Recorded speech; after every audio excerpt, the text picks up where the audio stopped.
MSW Media.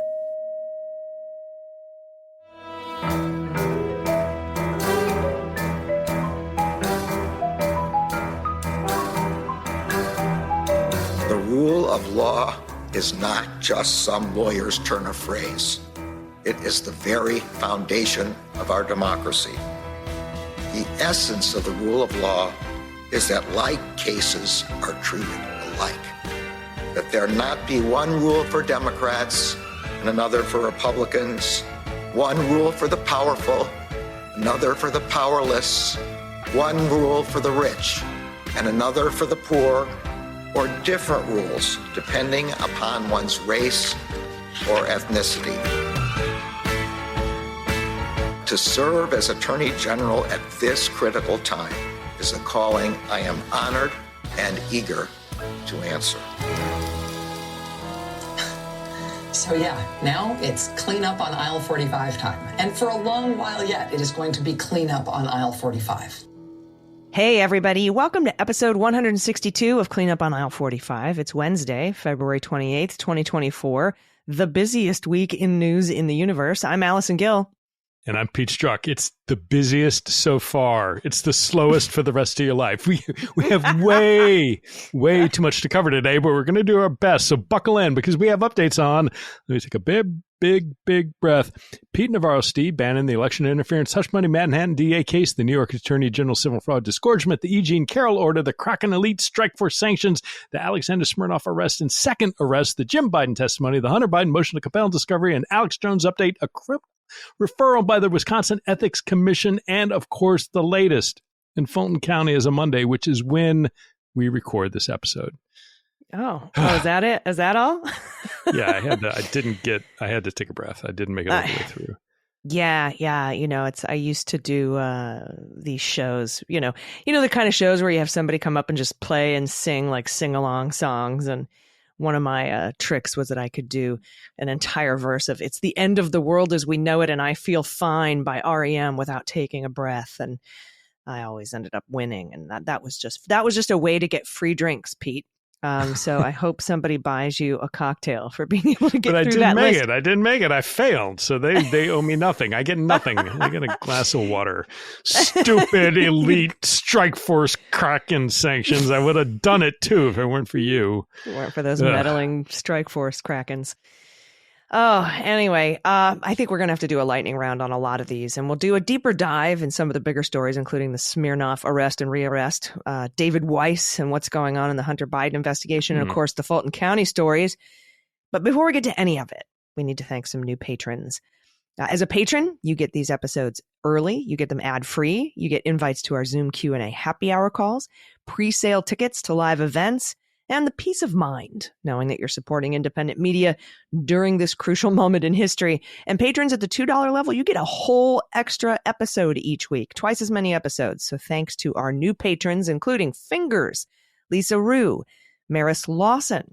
And I think you have a note about Maris, don't you? Yeah, no, quick shout out. Thanks, Maris, to the note that you and your mother sent. I really appreciate the thoughts, and I appreciate it, and no harm whatsoever. So thanks very much. Yes, and Roberta Renshaw, Denise Sibbert, Jana 1965, a very good year, especially for Mustang convertibles, Dave Canaday, David Martin, Justinus Menzel, Riz Sweet, and Brent. If I mispronounced any of that, I'm truly sorry. All right. I think we should lightning round the A block. So everybody, as you listen to this, feel free to pause in between these quick stories to soak in the justicey goodness, because they're all very heavy stories, but we have to fly through them. Let it wash over you like a wave of tranquility or a wave of mutilation if you're a Pixies fan, however you want to do it. But this is a lot of news in a little bit of time. You ready? Yeah. And so remember, all of this is brought to you courtesy of the vast amount of crime that was going on during the Trump administration. And were it not for that, we would have plenty of time to talk about small things in great depth. But thanks to that massive criminality, here we are. So let's start with Steve Bannon. The most recent news that I can find is from ABC a few weeks ago. Now, they reported that the DA filed a response to Bannon's motion to dismiss, saying it bears little resemblance to reality. Quote, people's presentation in the instant matter include ample evidence that was more than sufficient to support the grand jury's decision to vote the charges laid out in the indictment, prosecutors said in their opposition to Bannon's motion to dismiss. Now remember, Bannon has been charged. He has pled not to criminal counts. He has pled not guilty to charges of money laundering, conspiracy, and scheming to defraud investors. He faces, this is separate from the D.C. contempt of Congress. He faces for those charges 5 to 15 years in prison. And trial right now is currently set to begin on May 27th. Yeah, that's the Manhattan DA, Alvin Bragg, charged him with the We Build the Wall scheme. And from NBC, the Supreme Court last Tuesday rejected appeals brought by Trump-allied lawyers who faced legal sanctions for baselessly alleging in court that the 2020 election in Michigan was fraudulently won by President Joe Biden. By rejecting the appeals, the Supreme Court left in place a June 2023 ruling by the Sixth Circuit Court of Appeals that upheld the sanctions. Now, Sidney Powell and Lynn Wood were among the 9 lawyers who initially faced sanctions for filing the lawsuit. Powell called the group the Kraken. The appeals court upheld sanctions against 7 of them, including Powell and Lynn Wood, our good friend Lynn Wood. Yeah, and this from the Daily Beast, James Biden testified on Wednesday that his older brother, President Joe Biden, had no role in any of his business ventures. Yet another blow to Republican lawmakers, leading a flagging, hell. I mean, I think it's dead and rolling belly up, but an impeachment inquiry centered around as yet unproven allegations to the contrary. The younger Biden brother's assertion was part of a lengthy opening statement he gave ahead of fielding questions from the House Oversight and Judiciary Committee in a closed-door deposition. Quote, "I've had a 50-year career in a variety of business ventures. Joe Biden has never had any involvement or any direct or indirect financial interest in those activities. None. I never asked my brother to take any official action on behalf of me, my business associates, or anyone else.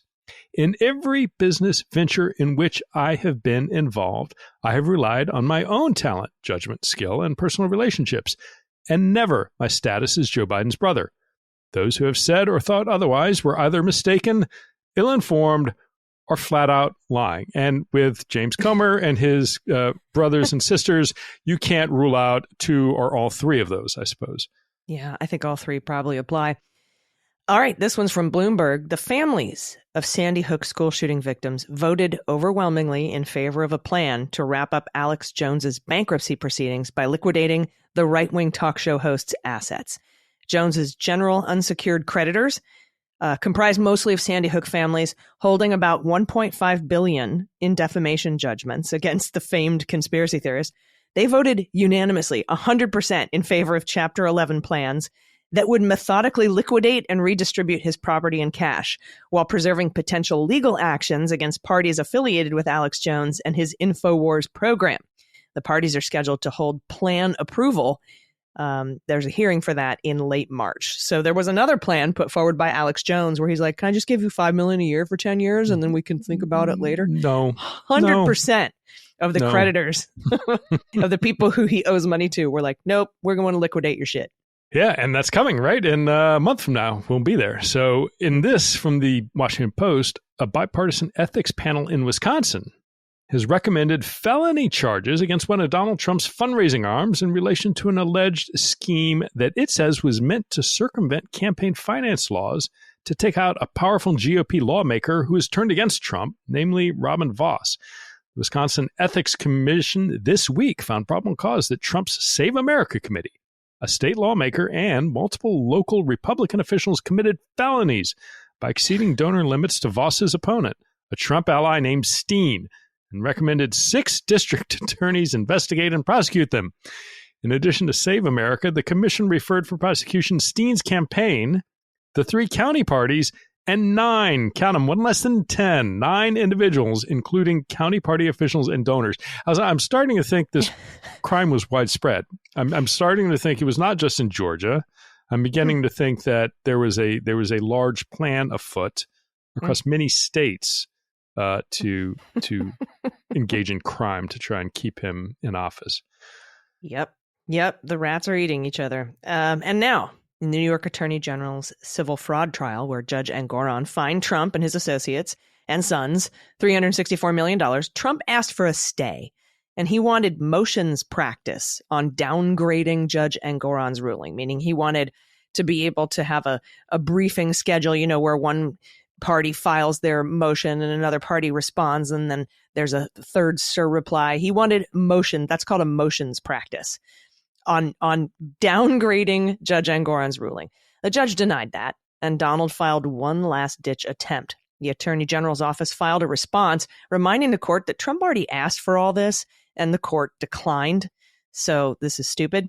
And Judge Engoron agreed and responded to Trump's request with the following. You have failed to explain, much less justify, any basis for a stay. The order was then entered on the docket, Pete, starting the 30-day clock to appeal. Let's go. Yep. Trump on Monday, by the way, filed a notice that he's going to appeal, but he didn't actually file the appeal, and he hasn't posted the bond necessary to stop Tish James from seizing his assets. So he only has a few days left to come up with that money. This seems like a Haba stratagem to try and get something, and which will fail. And the best part, I think you may have even tweeted about it. Some enterprising folks have started doing debt calculators. You can go to sites and see what the U.S. national debt is, but now they got like the Trump debt, and it's a lot. I mean, I want to say it's like $86,000 to $100,000 a day that is accruing in interest as they start, continue going along down the path here. So there's a not insubstantial amount of money already on the plate for him, but it's getting bigger. I mean, think about it. I mean, truly, it's like in 2 weeks' time, it's $1 million more than $1 million more. It's like 1.2 or $1.3 million more. So, and the counter at first was counting up cents, like the cents were going up, and now it's dollars. Like it's it's accruing. We can't have that many decimals. Just dollars is enough. Now, similarly, in the E. Jean Carroll case, Trump asked for an indefinite stay for post-trial motions, arguing, get this, he's saying, I'm so rich that I shouldn't have to post a bond. Judge Kaplan responded, quote, 25 days after the jury verdict in this case, and only shortly before the expiration of Rule 62's automatic stay of enforcement of the judgment, Mr. Trump has moved for an administrative stay of enforcement pending the filing and disposition of any post-trial motions. He seeks relief without posting any security. This court declines to grant any stay, much less an unsecured stay, without first having afforded plaintiff the opportunity to be heard. And so Eugene has until February the 29th, what is that, Thursday, the day after you're listening to this, to respond. And then Trump has until March the 2nd to file a reply to that. And I think March the 8th is the 30-day deadline. And we have an opinion and order in the Navarro case. Now, this isn't the Navarro contempt case. He's already going to prison for that. This is the Navarro Replevin, is that what it's called? Where he was, he kept a bunch of presidential records and was forced to turn them over. And the judge says this matter concerns defendant's compliance with this court's ruling as it relates to the production of presidential records in defendant's control. On March 9th, 2023, like a year ago, the court granted plaintiff's motion for summary judgment. That's the DOJ, and ordered Pete Navarro, among other things, to meet and confer with the plaintiff and propose search terms and methodology to unequivocally identify presidential records in the defendant's possession. Despite these court orders, defendant has refused to conduct all subsequent searches as required. Based on the court's review of the defendant's random sampling, it's clear that Pete Navarro continues to possess presidential records that have not been produced to their rightful owner, the United States. It is likewise clear that the defendant's error rate is not minimal or negligible, and is likely unacceptably high. They just put that on his tombstone, right? Yeah. Pete Navarro. Right. Error rate was neither minimal or negligible. In fact, it's unacceptably high. Unacceptably high, right. Tombstone material right there. Accordingly, plaintiff's motion to enforce, that's the DOJ's motion to enforce the court orders, is granted. Defendant is ordered to show cause why he should not be held in contempt on or before March 21st. Upon receipt of defendant's response to the court's show cause order, the court shall refer this matter to a magistrate judge for supervision with the aim of bringing this litigation to its final resolution. Meanwhile, the court directs the defendant to reprocess the remaining records in his possession on or before March 20th. which appears to be about 600 things, 600 records. How much you want to bet Pete ain't going to get to it? There's going to be this is so aggravating. This is what happens when the court orders a Trump person to do something and the Trump person refuses to do it. Then the DOJ files a motion to enforce the court order. The court has now granted it and has given deadlines and says and now you have to explain to us why I don't hold you in contempt. And I'm giving this to a magistrate judge to babysit your ass because I'm tired of this case, basically. Yes, and your inability to follow the simple direction of the court's orders. And so, right. So and by the way, Trump is using this Pete Navarro thing as a reason to dismiss his Mar-a-Lago shit. He's like, come on, you didn't arrest Pete Navarro for hanging on to presidential records. So you shouldn't have arrested me for hanging on to my presidential records, which also happen to be not presidential records, classified documents. But he's actually saying you should do a Replevin thing with me. That's way cooler. We'll see what Judge Cannon has to say about that. So, and the Manhattan District Attorney's Office has asked for a narrowly tailored gag order at a Trump's first criminal trial, which is set to begin in less than a month on March 25th. Here are the elements. 1, making or directing others to make public statements about known or reasonably foreseeable witnesses concerning their potential participation in the investigation or in this criminal proceeding. 2, making or directing others to make public statements about A, counsel in the case other than the district attorney, B, members of the court staff and the district attorney's staff, C, or the family members of any counsel or staff member if those statements are made with the intent to materially interfere with or to cause others to materially interfere with counsel's or staff's work in this criminal case, or with the knowledge that such interference is highly likely to result. 3, finally, making or directing others to make public statements about any prospective juror or any juror in this criminal proceeding. Now, having looked through that, do any chance whatsoever that, one, assuming this is granted, and I would think given other trials that have issued such gag orders, that this is likely to be adopted, I would imagine, any chance Trump is able to abide by that order if granted? Well, he'll argue that he shouldn't have to, but if he's forced to, I don't know. Sometimes it works, sometimes it doesn't. So far he's kind of abided by the limited narrow gag order in the DC trial. He didn't at first, but after a few rounds with the court, he did. So I imagine the same thing will happen here. He'll test the boundaries. He'll be dragged in. There'll be motions to, hold him in contempt, and they'll say, okay, we're going to modify the bail conditions and then don't do it again. I think the same thing will probably happen that happened in the DC case.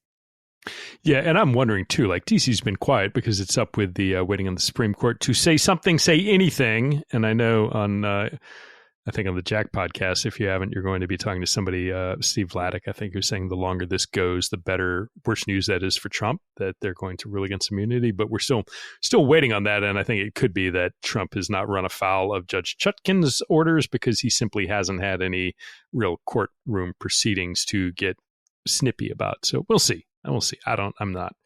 His ability to control himself, I think of him much like a 7-year-old, and that sort of age of, a typical, young child's ability to control their emotions when they're agitated. And I think he's getting worse.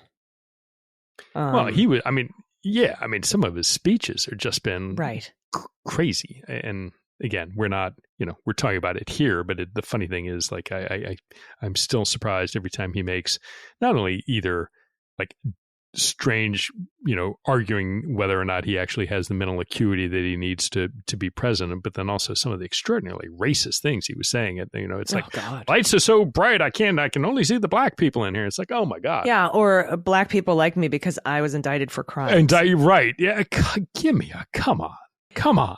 My black voter friends, you and I both know what it's like to be discriminated against. Like, wow. Okay. All right. Right. And there was a ton of that. Yeah. And if you're listening to us and you haven't heard that, I mean, 2 things. 1, go listen to it. But 2, ask yourself, why is it that you haven't heard about it? Why is that not the kind of thing that isn't above the fold front page news about just horrible racist, discriminatory, belief and statements that should be very much part of the conversation about whether or not he's fit to be president. But because Joe Biden accidentally said Mexico instead of Egypt one time. Yeah, sure. Yes. All right, we're going to do a deep dive into some of these bigger stories, but we do have to take a quick break. So everybody, stick around. We'll be right back.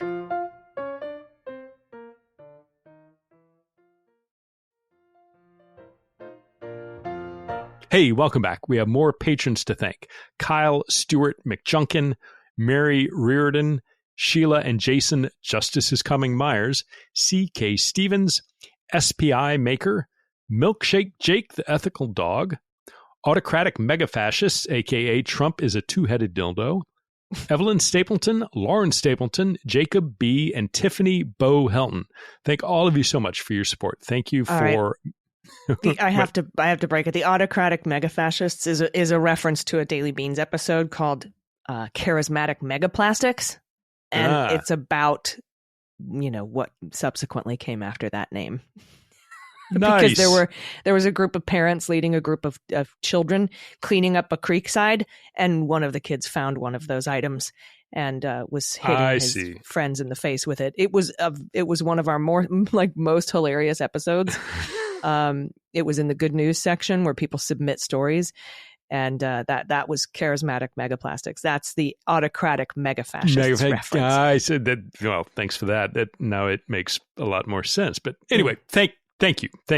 This is part of what you do is allow us to bring you all this news that you might not hear elsewhere. And so thank you for your support, because it's absolutely essential to what we're doing. So with that, let's go. Let's talk Russia. Let's head over to the arrest and rearrest of Jim Comer's star witness, the GOP's star witness, not just James Comer, the House and all these Senate Republicans, their star witness, and also somebody who allegedly happens to be a Russian disinformation mule named Alexander Smirnoff. Now, we already know Smirnoff was charged with lying to the FBI and falsifying a document, the 1023, which is an FBI form which records information that a source provides you. Now, this 1023 from him said that, among other things, Hunter and Joe Biden accepted bribes from Burisma. Now, to catch you up, Smirnoff was arrested, and Special Counsel Weiss asked for pretrial detention. Now, he was arrested in Vegas, or outside of Vegas, and a Nevada magistrate judge took the pretrial services recommendation that he could be released and let him go with a GPS monitor.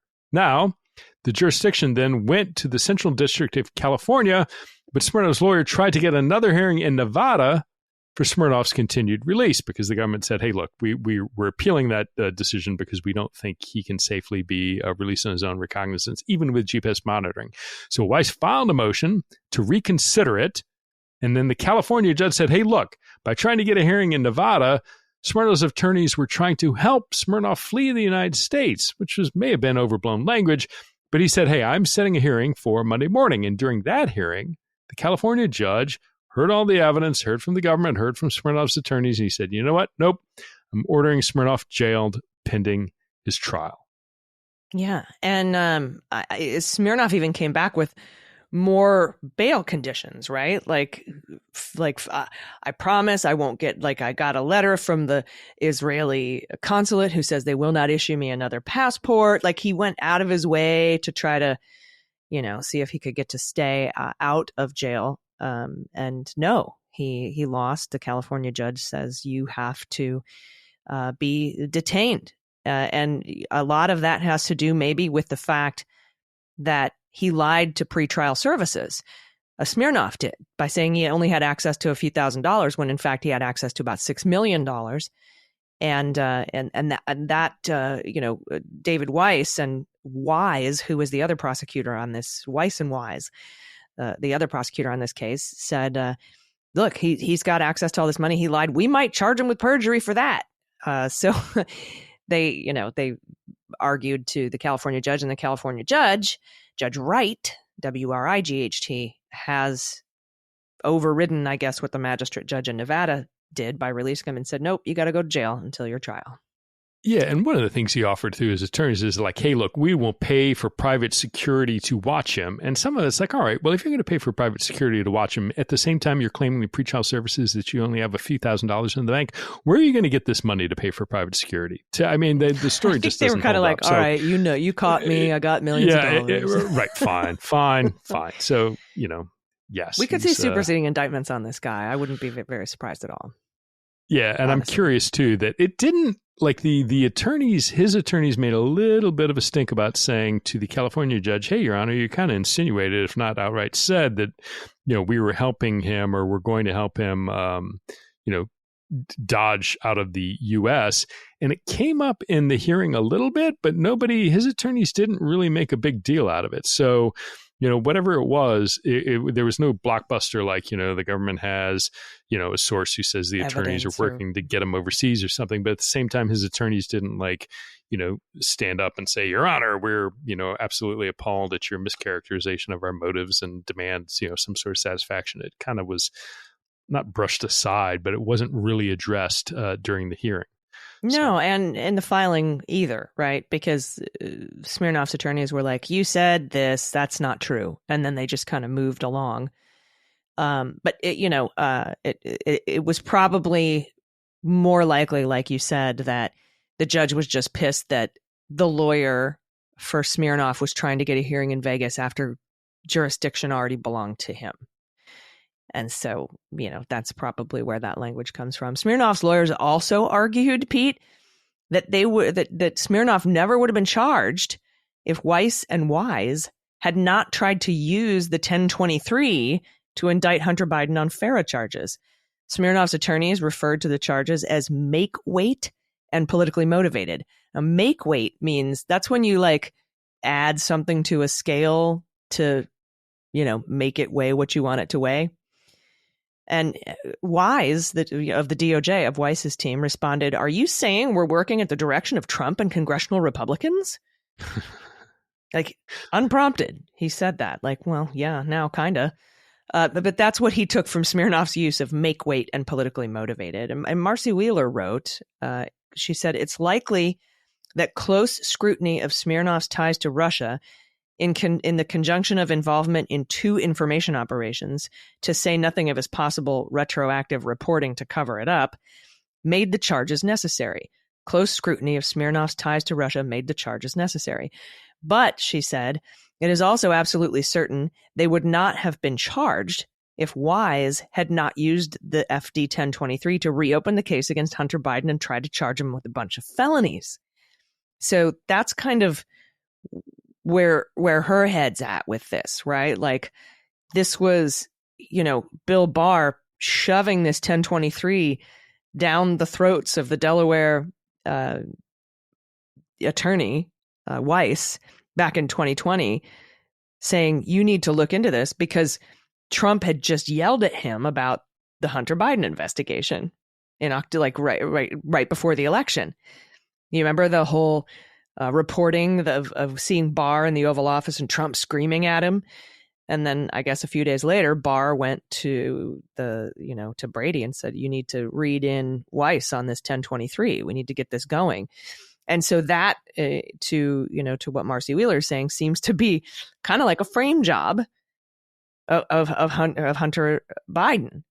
And what's interesting is that Leslie Wolf, she was an AUSA in Delaware, assistant U.S. attorney in Delaware. And the GOP, Jim Comer, Ziegler, and Shapley, the 2 IRS whistleblowers, Jim Jordan, they all say that her and the other prosecutors were refusing to cooperate with Scott Brady's office. Scott Brady is the guy who Bill Barr put in charge of intercepting all the Rudy stuff from Ukraine. When in fact, what she was actually doing was likely protecting the Hunter Biden case from Rudy's garbage. So that when the whistleblowers like Shapley complained that they didn't get to see all the evidence, or that Leslie Wolf was refusing to accept evidence from Scott Brady, what she was actually doing was protecting them from bad evidence that would become Jenks material, right? That's stuff that could be and now will be used as ammunition by Hunter Biden's lawyer, Abby Lowell. And Jenks material, as a reminder, can you explain what Jenks material is? Yeah, so there's jinx material is statements of a typically statements of a witness, and I always mix up jinx and giglio, and things that can be used to impugn or talks about their credibility as a witness. So if somebody has a history of they lied about something, or if somebody was has a drug problem, things that you would look and say prior statements where they've said things that are directly relevant to things that they're claiming testimony, that gets turned over so that the defense can, if they're going to be a witness, the defense can say, hey, look, isn't it true you also said this? Or isn't it true that you also were being paid by the government this amount of money? Or isn't it true that in a past life that, you were found not credible in prior testimony? So that's there. And you're right. I mean, I think there is no keener observer of what is going on with Smirnoff than Abby Lowell and his team, because this is very much, I think, going to provide a window into just what was going on. And there's some,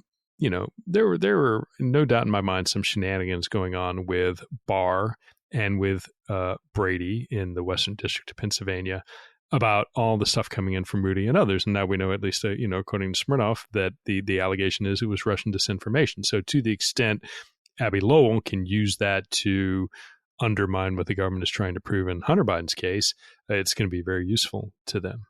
Yeah, and we'll bring that up when we talk about that motion to compel response from Hunter Biden's lawyers a little bit later in the show.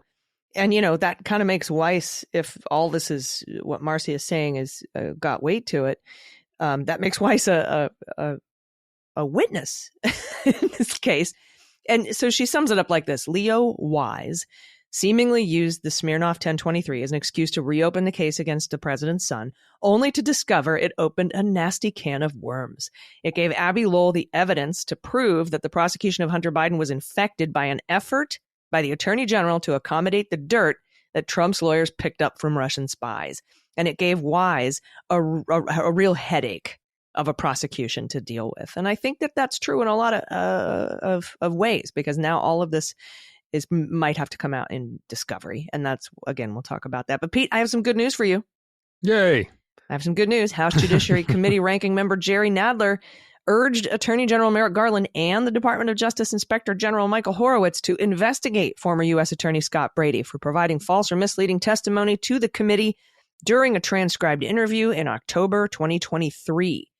In a letter to Merrick Garland and I.G. Horowitz, Nadler says, during his October 23rd, 2023 transcribed interview before the Judiciary Committee, Mr. Brady repeatedly testified that he had vetted and found credible statements made by a confidential human source, now identified as Smirnoff. Of course, on February 14th, 2024, a federal grand jury in the District of California, Central District of California, indicted him for making false statements to the FBI and creating false and fictitious records. Given what we now know about Mr. Smirnoff, it seems unlikely that Mr. Brady actually verified any of the information Smirnoff provided to the FBI. Brady's testimony to the contrary does not appear to be a mere misstatement. His comments were deliberate, repeated, and detailed. Mr. Brady's testimony before the committee also sheds light on a much broader pattern of misconduct. During his interview, Brady stated that he directed the FBI to conduct the June 2020 interview with Smirnoff, who is alleged to have ties to Russian intelligence, despite reluctance from FBI agents handling the matter. If true, Brady appears to have been part of a deliberate attempt to launder foreign disinformation through the Department of Justice.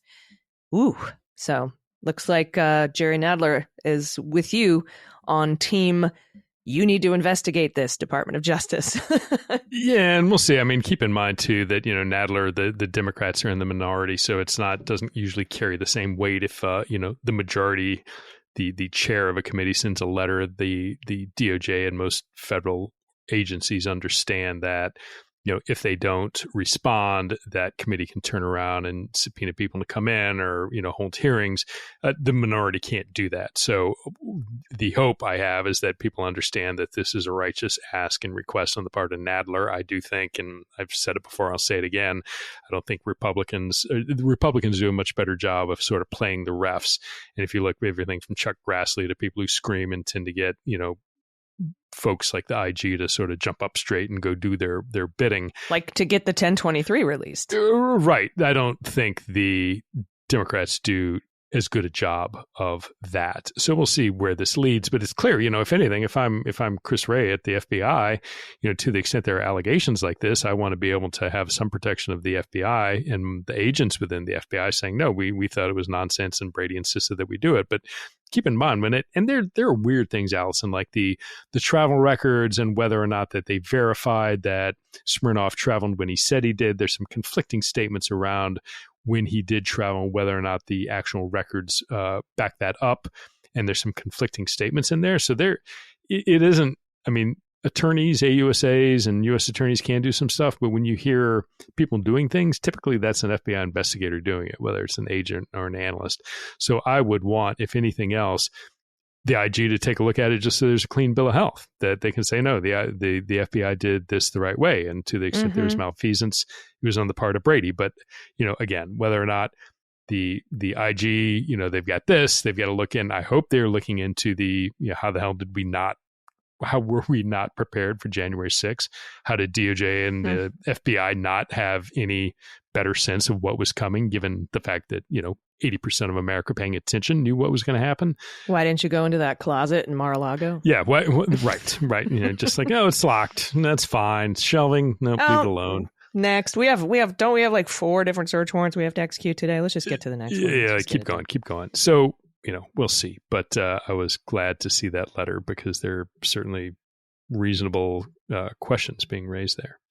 Yeah. And so you've got the GOP in Congress saying, you're keeping that 1023 from us because it's pivotal evidence. And you've got, Wolf down at the Delaware saying, just keep that garbage away from this investigation or you're going to ruin it. And sure enough, we're in that spot right now, and there's a lot more we could find out in the coming days and weeks and months, and we'll be here to tell you about it. But right now we have to take a quick break. We have more news, but everybody stick around. We'll be right back.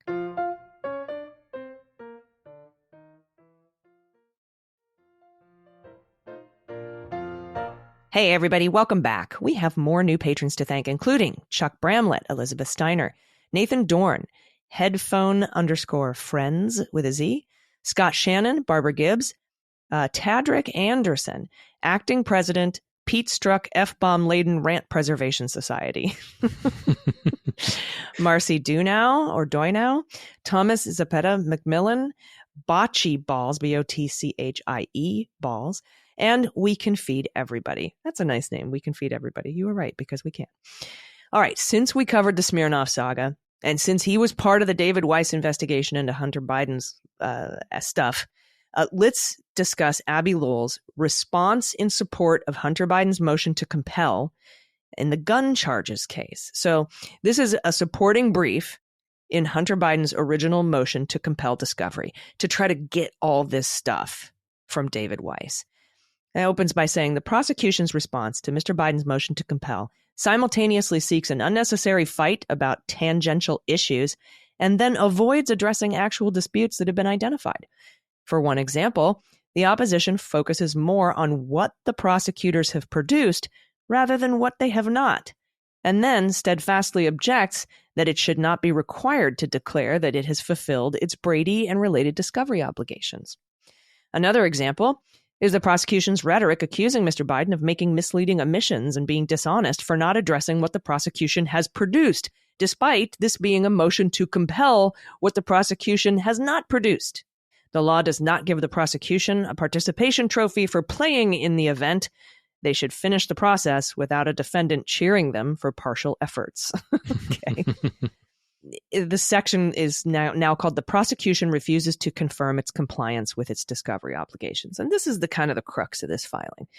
Prosecutors typically welcome the opportunity to confirm that they have done so, just as Mr. Wise did, not Weiss, but Wise, did at the hearing. It's curious that the prosecution will not make that commitment now and opposes an order to comply with Brady. And Pete, the reason Hunter's attorney says they just want a confirmation that Weiss and Wise have complied with Brady is because Wise said they complied with Brady 7 months ago, but was wrong, because 3 months after Wise and Weiss said they met their Brady obligations, Wise and Weiss actually produced more Brady material in 3 different productions of discovery. They go on to say Mr. Biden's concerns don't rest solely upon the fact that the prosecution was wrong when they mistakenly claimed Brady compliance previously. Those concerns have only grown as the defense has increasingly come to realize the scope of the prosecution's curious investigative techniques. And then Abbe Lowell gives an example. He says, take, for example, the prosecution's heavy reliance on a brown leather pouch that it claims belonged to Mr. Biden and contained cocaine residue. Mr. Biden noted in his motion to compel that law enforcement obtained that pouch in October 2018 from a garbage scavenger who pulled it from a public trash can. The prosecution treats this evidence as its smoking gun. If that were so, despite the pouch's questionable provenance, it is dumbfounding that the prosecution waited 5 years before testing it for narcotics residue and never chose to retrieve fingerprints from it. The prosecution offers no explanation for any of that. And then Abbe Lowell brings up Weiss's latest filing and the fact that it included a photo of sawdust on a table saw and claimed that it was a photo Hunter Biden took and that it was of cocaine. So that whole thing sort of came to be, David Weiss, the prosecution, put a picture of this table saw with sawdust lined up like lines of coke. And in the filing said, Hunter Biden took this photo and look, it's cocaine. So he's therefore, definitely was a cocaine addict when he had this gun. Now, as it turns out, the text messages surrounding that photo prove that the photo was actually taken by somebody else, a carpenter. And that photo was given to a guy named Abloh, who is a Fox News correspondent. And that it's not, the text messages also prove that it's not cocaine. Because what the carpenter guy was saying is like, I've got a cocaine addiction. He's, I guess a friend or associate of Hunter Biden. I've got a cocaine addiction. I have to choose between my addiction and the thing I love, which is woodworking. Here's my choice. And he shows his saw with sawdust lined up like cocaine as if to say, I'm choosing woodworking, Yeah. And I think it actually may be worse than that. I think it was somebody who was a counselor and who got that from one of the people in their counseling who was struggling with addiction and said, hey, you've got to choose between your addiction and your craft. And so the other person he was counseling sent him that photograph to say, look, I've chosen woodworking. I mean, I've made lines like as if it were cocaine, but it's, sawdust. It's my addiction.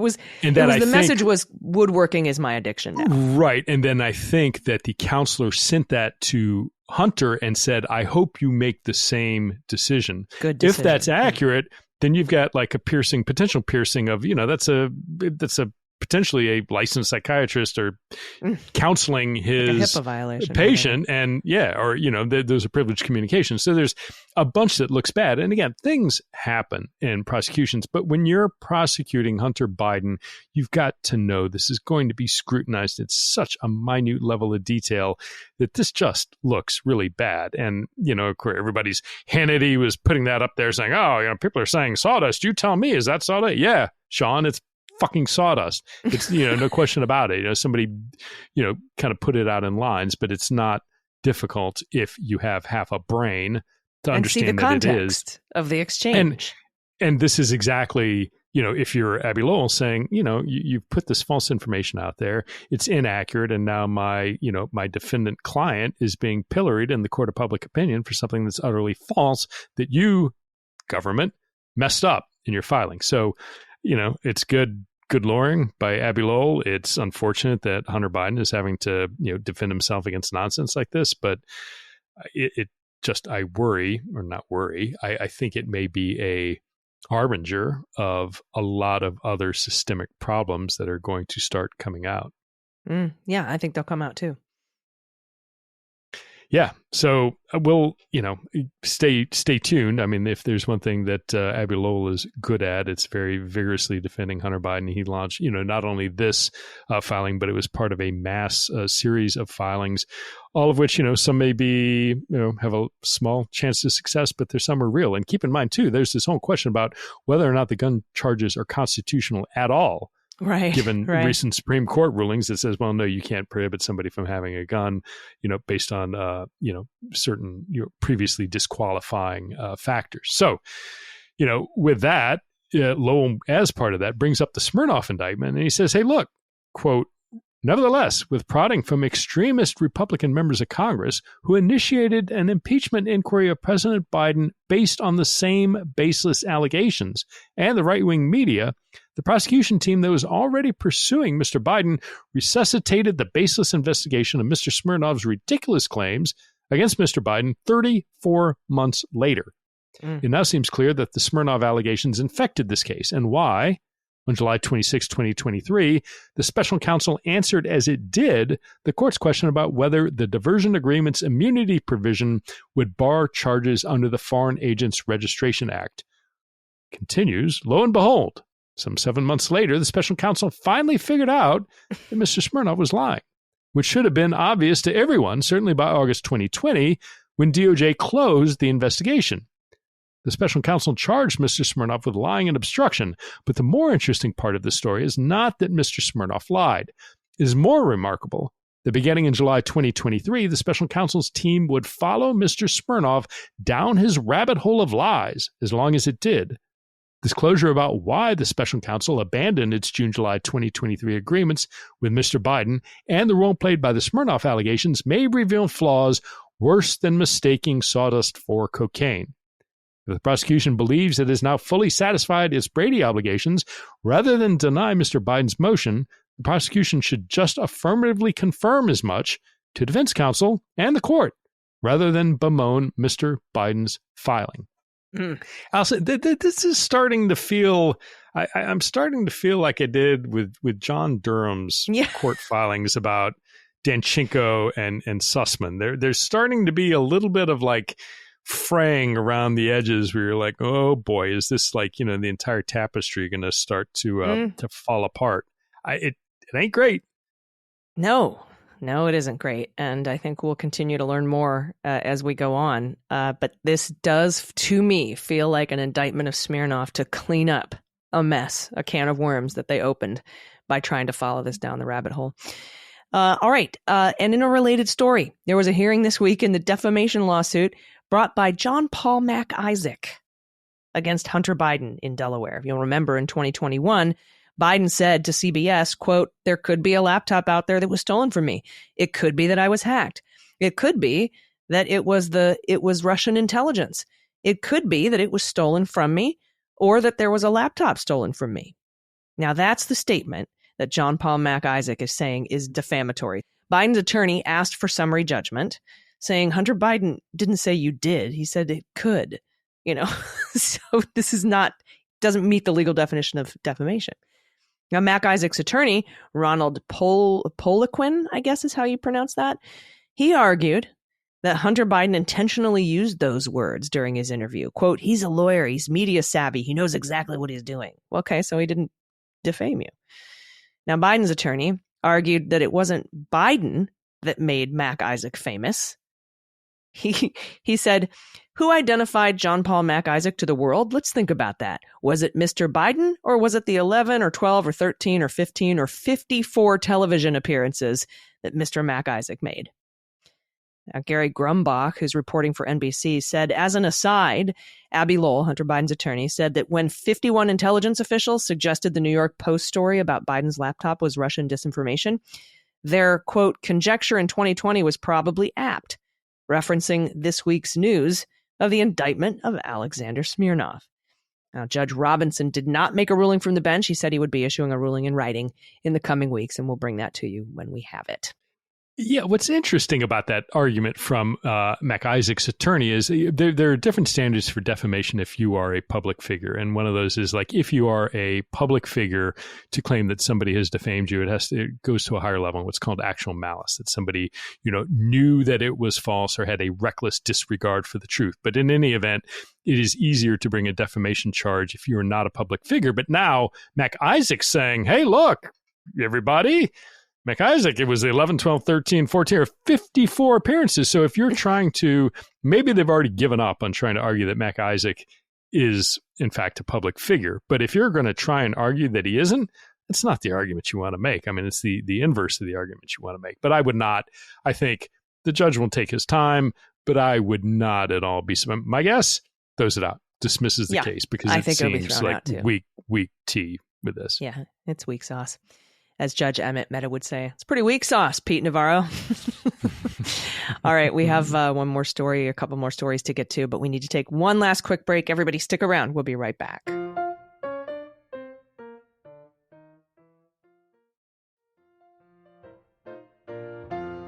Welcome back. We have a lot to cover from this past week down in Fulton County, but first, more patrons to thank. Jacqueline Lee, boy, would I love to be the bus driver. You guys rock. Marty Dilger, Brandy Kubel, Pinky, Christy Wood, Roberta Barrera, Tegan, Penelope is glad Sydney got sanctioned for terpsichore, and Edgy Veggie. Thank all of you so much for your support. That's again, you're truly friends of the program. Cannot do this without your partnership, and thank you so much. Now, down in Georgia, there's a battle going on in Fulton County over phone records that were obtained by the Trump team trying to disqualify District Attorney Fani Willis and impeach Special Prosecutor Nathan Wade. Now, what appears to have happened is that AT&T, which is the provider, it appears, of Nathan Wade's cellular service, it looks like received a subpoena from either Lambert, who was Mike Roman's attorney, or from a group of attorneys, that have signed on to Roman's filing, asking for telephone records of a witness. What I did not realize, I mean, if you're in the government, there's a very high standard to do it. You can issue a subpoena, which is going to get you called detail records, which is essentially like the date and time and duration of a call, who you made the call to, or if a call was incoming. But if you want to get into location information, there's a much higher standard. And I think there's a Supreme Court case called Carpenter a couple of years ago, which raised the standard because there was some sort of incidental location data that some providers were turning over to the government. And Carpenter held that, no, you need probable cause. In other words, a search warrant, if you're going to get the location data.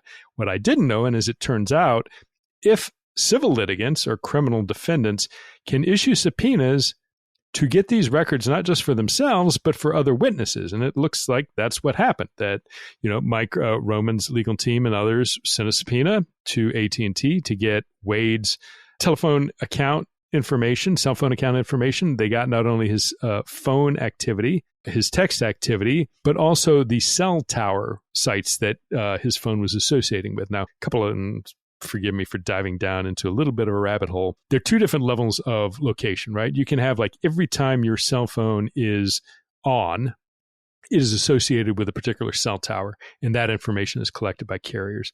There is, but that's big, like, right? Think about a cell tower services a very, comparatively large area. It's certainly not going to narrow down to a house or anything like that. It can be a very big area. I'm talking, radius of half a mile or so, or give or take. They also can collect very granular data based on your GPS location, whether that's through apps you're using, but can put you, like, think about if you have, like, Find My phone turned on, or if you have some sort of, tracking device, you can get it down to a very precise location. What it looks like the Mike Roman team got is that bigger sort of cell tower location, but it's still enough based on what they're claiming to say, hey, look, Nathan Wade was in the area of Fani Willis's residence during certain times, predating when he said they had a relationship. Now, it's not clear to me that it's going to be compelling in terms of the argument, but the first thing we were initially wondering is, like, well, how did they get all this data? And then Fani Willis, interestingly to me, she asked that question in a court filing, saying the state questions whether Mr. Trump legally obtained the cell site location information, which is generally only available after finding a probable cause and the issuance of a search warrant. And again, like I said, that's true for the government, but it's not at all true if you're a civil or criminal defendant. And that bugs me a little bit that they didn't recognize that. But, like many good folks, and again, our friend Anna Bauer and others down in Atlanta, talking to Georgia defense attorneys, you're like, no, we do it all the time. I've gotten my, defendant, I got his cell records. I provided that to the prosecutor as, proving his alibi that he wasn't there, and they dropped the charges. But this is something that, criminal and civil defense attorneys do regularly. Yeah, agreed. And, Fani Willis also argued that the Trump team didn't provide sufficient notice of their intention to introduce the phone records using an expert testimony, because there's a certain amount of time you got to give somebody. You remember my cousin Vinny? He's like, Your Honor, we did not get sufficient time to review this expert's testimony, let alone, and he's like, overruled. That is a prescient, wonderful argument, but you're overruled. So that's Fani Willis's argument. But Trump says that their witness that's going to introduce these phone records into testimony isn't an expert. He's just a guy who's going to summarize the data. And then Fani Willis argued the phone records don't show anything other than the fact that their two cell phones were in a larger area at the same time, and don't prove a romantic relationship occurred, right? Like, how does cell phone data prove that there was a romantic relationship? Because Willis and Wade both testified that they were friends since, they in 2021. And then, Willis also said, I was at 3 murder investigation crime scenes in the area during that time as well. Now she questioned the qualifications of the private investigator who was hired by Trump and Mike Roman to conduct the analysis of the cell phone data. Apparently that's the expert. And she also argued, Willis did, that this filing by Trump is a move to garner salacious media headlines, including Trump providing unredacted cell phone records to members of the media. Now, I want to be clear here that the reporter that the unredacted cell phone records were given to in this instance did not publish. Okay. And I want to make that clear. But nevertheless, on Monday, CNN reported that Willis and Nathan Wade both changed their phone numbers because of an explosion of calls in recent days. And that came after the unredacted version of the motion, including exhibits, was shared with counsel on both sides. Now, Trump's lead attorney in the Georgia case told the DA's office that he mistakenly shared the unredacted phone records with a reporter before the motion was filed. But that, again, that reporter did not publish, but those were shared with Trump's attorneys. Now, Trump, I don't know. Clearly they got out because there was an explosion of calls and they had to change their cell phone records. Obviously, the reporter didn't do it. It was from a reporter from the Atlanta Journal-Constitution, did not publish those. But I don't know how they got out. But that's another story that's in the news on this past Monday. Yeah, and I'm going to call a little, somebody saying, well, innocent mistakes happen, but nonsense. There's a pattern of this, and I'll give you an example. Yeah. When Trump filed his lawsuit against Hillary Clinton and, scads of other people for RICO conspiracy, including me, including Andy McCabe, including James Comey, including Kevin Kyne-Smith, including others, they same deal. Mistakenly put all our home addresses there and put it into the public docket. So essentially nothing like getting doxxed by the president of the United States. But there's a pattern of this. And then you had U.S. prosecutors down in Florida scrambling to get them to pull that out of the docket and redact it and remove it from things like court listener and everywhere that it goes. This isn't the first time it happens. There is a striking series of mistakes where they accidentally put personal information like that should be redacted. They know full well exactly what is going to happen. And they have a pattern of doing this. And it frustrates me when, people try and make excuses to say, oh, it's just a mistake. No, it's not. It's not. No, and Trump is trying to unseal witness lists that are under a protective order in Florida. First of all, he tacked them on to a motion to compel and then filed a motion to unseal those exhibits in a motion to compel. And of course, that this is the whole thing, by the way, that where Jack Smith is like, because Judge Eileen Cannon said they should be unsealed. And he's like, no, you've made a clear error in the law. This is manifest injustice. And they've been fully briefed now on both sides about this because he said, I'm filing a motion for you to reconsider your ruling because I think you made an egregious error.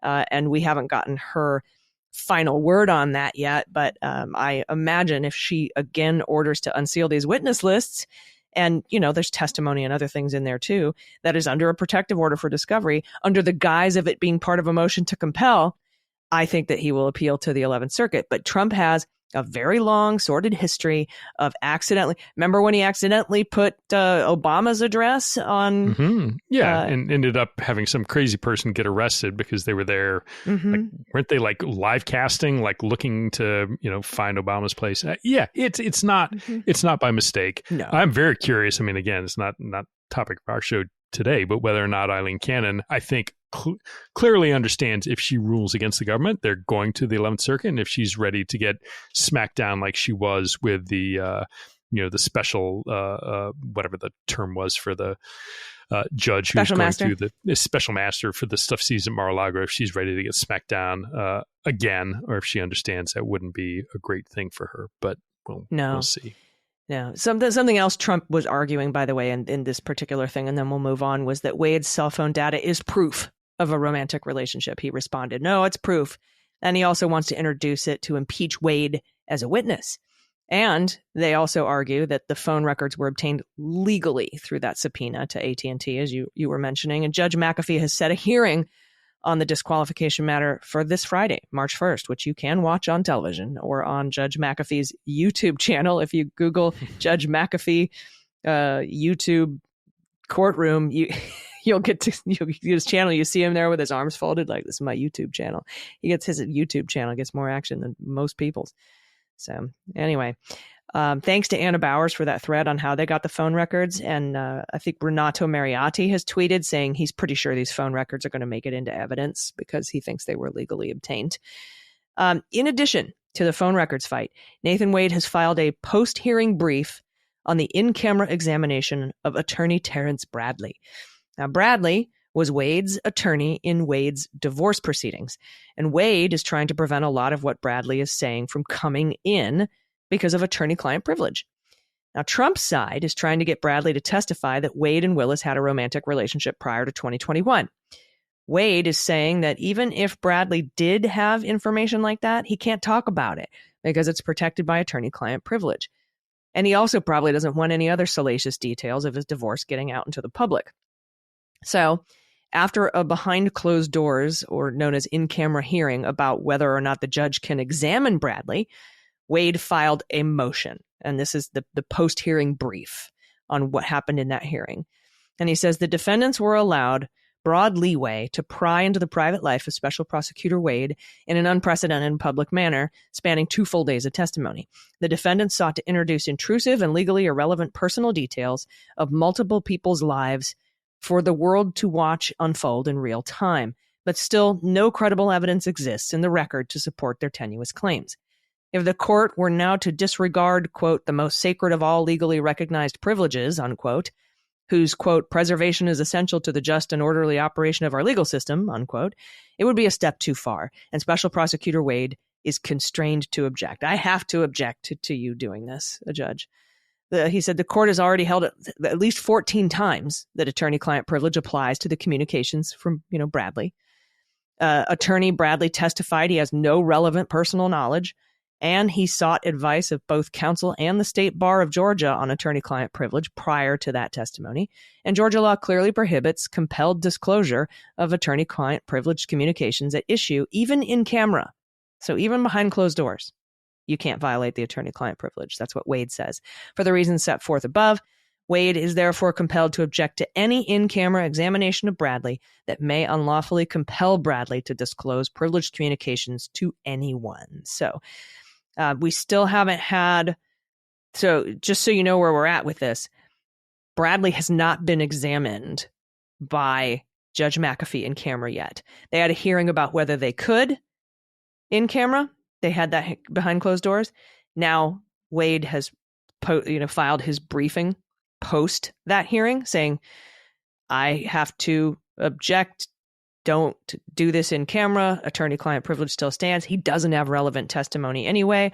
You can't even hear it, Judge. And they're trying to invoke the attorney-client privilege here. So that's the latest on that particular side battle. And by the way, none of these side battles, knowing Sadow, Trump's lawyer, and Mike Roman, but just his past behavior, none of these kinds of things are going to go away. They're going to keep happening. Right. Agreed. And so the question is going to be, I think at some point, they run out of things to, dig up. And I think we'll know by the time this hearing rolls around on Friday in a couple of days where McAfee is likely to come down. But I don't think, in my mind, I agree with Renato, the cell phone information is going to be admitted. It does not prove anything about a relationship, let alone a conflict. It may impeach Wade's credibility to the extent there's information there at odds with what he said. I mean, again, this is all there. It's an audience of one. It's Judge McAfee is the one who is, weighing all this, and we'll see how it plays out. But again, I feel badly for him. I feel badly certainly for Fani Willis. That all of this sort of personal stuff is getting dragged out into the, into the debate. But again, the sooner we get past all this and figure out, hopefully, that the charges against Trump stand, and hopefully DA can continue to prosecute him, the better off we'll be. But the fact is, we're not going to know that until March now. So because Friday, when's the 1st of March? Thursday. Thursday, Friday already. Because it's leap year this year, right? Don't we have the 29th? January took a year, but February just flew by. We're not going to be short of news next week. I've just sitting here while recording this episode, I've gotten a couple of new news stories that we'll have to report on next week, including Ken Buck introducing a 25th Amendment resolution for Joe Biden. I mean, it's going to keep getting ridiculouser and ridiculouser as time goes on. What did he say in Anchorman? It's getting to be ridiculous. Goddamn, what does he say? Goddamn ridiculous. That's what he said when he has both of his arms torn off outside of the bear enclosure. Okay, everybody, your homework for next week is to go watch Anchorman. If you have not, it's about my beautiful hometown, San Diego, and have a good laugh, because you need some self-care before we get back to you again. If you're a patron at the $2 level, we will see you in a few days for the bonus episode. It's a full bonus episode where Pete gets a little more sweary, and we speak our minds. So thank you so much to all of our new patrons. Do you have any last things you want to talk about before we get out of here today? I don't. There's so much going on, and we were talking about it right before we started taping about, you've got Jack, which is also going through Trump's criminal things. I don't know how it is staggering to me, taking a step back, if you look at everything we talked about during the episode today, that you say, okay, all that stuff, to the extent it made your head spin, we didn't talk about his federal trial. I mean, we talked about Mar-a-Lago a little bit, but we didn't talk about Mar-a-Lago, the case. We didn't talk about the January 6th insurrection case. There are things going on that if you try and get your head around all of the crime that was going on, it's mind-blowing. It wasn't just, the Watergate break-in and the tapes. I mean, this is so much alleged crime. It's unbelievable. And I think it's important every now and then to sort of just take a step back and look at the volume of all the wrongdoing, whether or not it's proven out in court, the wrongdoing that went on, and just how much of it and how many places all across the United States it was going on. Yep. It's not going to stop. It's just going to get, it's just going to be more and more as time goes on. And thanks for tuning in to Clean Up on Aisle 45, Jack, and the Daily Beans and everything, so you can keep up to date on all of it. Everybody will be back in your ears next week. I've been Allison Gill. And I'm Pete Strzok. Clean Up on Aisle 45 is written, researched, and produced by Allison Gill, with editing by Molly Hockey. Our art and logo design are by Joelle Reeder and Moxie Design Studios, and our music is composed and performed by Adam Orr. Clean Up on Aisle 45 is a proud member of the MSW Media Network, a collection of creator-owned podcasts dedicated to news, politics, and justice. For more information, visit mswmedia.com.